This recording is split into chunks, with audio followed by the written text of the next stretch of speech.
আগামী নির্বাচন নিশ্চয়ই আওয়ামী লীগকে ভোট দেবো।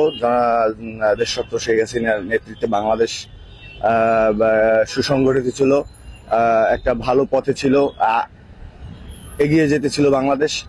অবশ্যই আওয়ামী লীগকে, নৌকা মার্কায় ভোট দেবো।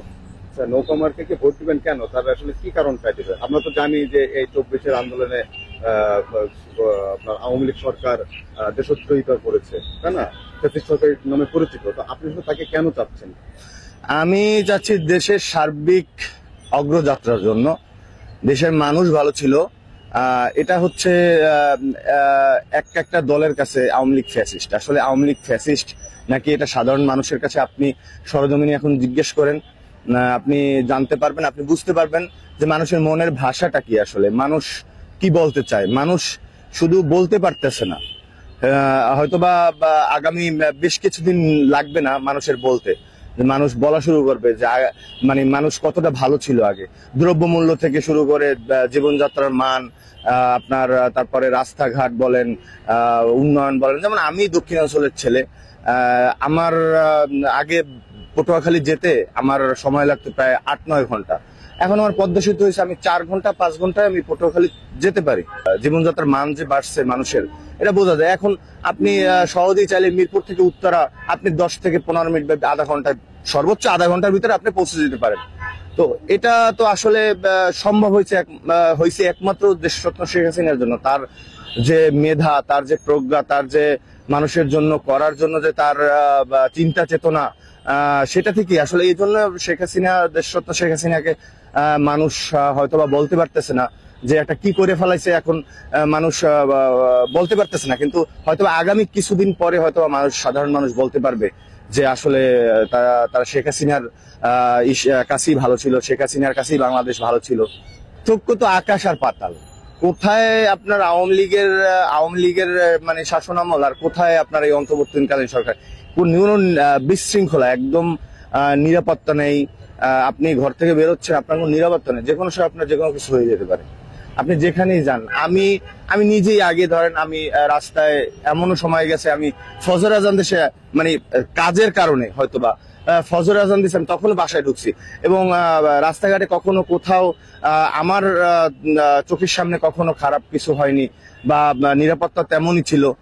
এবং মানুষ জীবনযাত্রা যখন ইচ্ছা আপনি সাধারণ মানুষের কাছে আপনি জিজ্ঞেস করবেন যে আসলে মানুষ তখন কেমন ছিল রাস্তাঘাটে।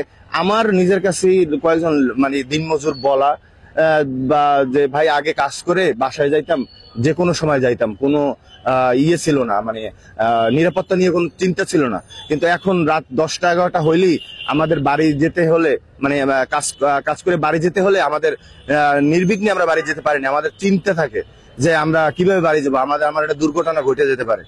এটাই আসলে আওয়ামী লীগ সরকারের বেশ কিছু পদক্ষেপ এবং জননেত্রী দেশরত্ন শেখ হাসিনার যে দূরদর্শী বাংলাদেশকে নিয়ে এগিয়ে নিয়ে যাওয়ার যে চিন্তা, সেটা সে হয়তোবা সে দেখিয়েছে। এবং বাংলাদেশের মানুষ যাদের জ্ঞান আছে, আমি বলবো তারা বুঝতে পারবে যে আসলে বাংলাদেশটা জননেত্রী শেখ হাসিনা কোথায় নিয়ে গেছে। দেশে যে নেতা কর্মী সাধারণ মানুষকে রেখে যে উনি চলে গেলেন, এটাকে আসলে আপনার দৃষ্টিকোণ থেকে আসলে উনি ঠিক করেছেন কিনা? আমি বলবো যে উনি দেশ ছেড়ে উনি পালায় নাই। উনি পরিস্থিতি এমন হয়েছে, উনি লাস্ট পর্যন্ত ছিল। উনি নেতা কর্মী বলেন, যাই বলেন, দেশ ছেড়ে উনি যেতে চায়নি। পরিস্থিতি এমন হয়েছে, হয়তোবা আপনি ওইখানে ছিলাম না, কিন্তু পরিস্থিতি এমন হয়েছে উনি হয়তো বেঁচে থাকলে অনেক ওনাকে আমরা পাবো, কিন্তু উনি যদি বেঁচে না থাকতো, পরিস্থিতি তো এমনও হইতেছিল যেটা আমি এখন জানতেছি, শুনতেছি। কিন্তু তখন পরিস্থিতি তো এরকমও ছিল যে সে হয়তো বাঁচতেই পারতো না, এরকমও তো হইতে পারতো। তো আমি বলবো সে পালায়নি, সে পরিস্থিতির কারণে সে চলে গেছে, আবার আসবে ইনশাল্লাহ।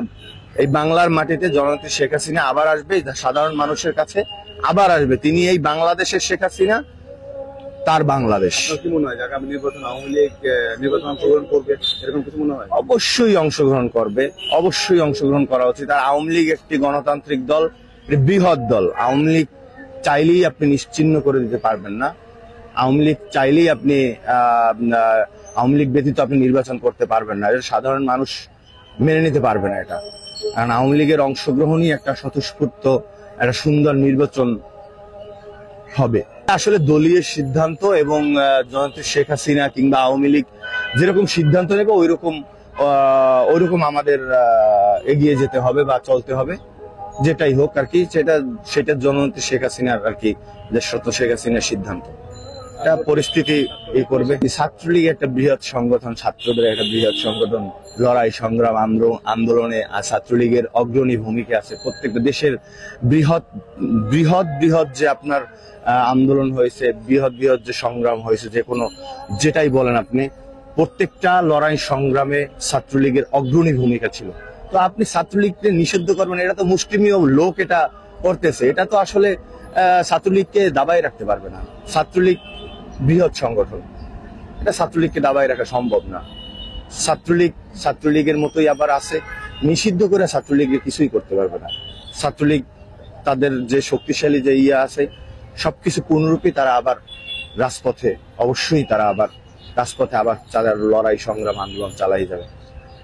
এটা আসলে আমি আসলে এটা কি বলবো, তিনি যদি এখন এই মুহূর্তে আসে, এখন দেখবেন সাধারণ মানুষের উৎসাহ এবং ভালোবাসাটা আসলে এখন বুঝতে পারবেন। আসুক, তার সময় যখন হবে তিনি আসবেন, অবশ্যই আসবেন। তিনি বাংলাদেশের মাটিতে অবশ্যই আসবেন। তিনি বঙ্গবন্ধুর মেয়ে, তিনি বঙ্গবন্ধু কন্যা, তিনি দেশরত্ন শেখ হাসিনা, তিনি অবশ্যই আসবেন বাংলাদেশের মাটিতে, অবশ্যই আসবেন।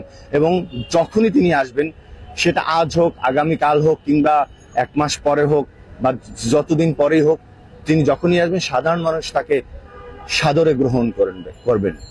বলতে চাচ্ছেন যে আওয়ামী লীগ 15-16 বছর ক্ষমতায় ছিল, অন্যান্য দল রাজপথে টিকে রয়েছে বা কোন রকম টিকে রয়েছে, আওয়ামী লীগ এটা আসলে সময় বলে দেবো, সময় বা এটা আসলে সময় বলে দেবে। এটা কারণ আওয়ামী লীগ হচ্ছে আপনার কি বলে, একটা বৃহৎ সংগঠন। এটা নিয়ে আপনি কেউ মন্তব্য যদি করে, অগ্রিম মন্তব্য, আমার মনে হয় না ঠিক হবে। কারণ আওয়ামী লীগ সাধারণ মানুষের দল, আওয়ামী লীগ লড়াই সংগ্রামের দল। আপনি চাইলেই আওয়ামী লীগকে এইভাবে বলতে পারবেন না যে আওয়ামী লীগ টিকতে পারবে না। সাধারণ মানুষ বলবে যে কে টিকতে পারবে, কে কি না করবে, এটা সাধারণ মানুষ বলতে পারবে। কারণ দেশটা সাধারণ মানুষের, আর আওয়ামী লীগ সাধারণ মানুষের দল।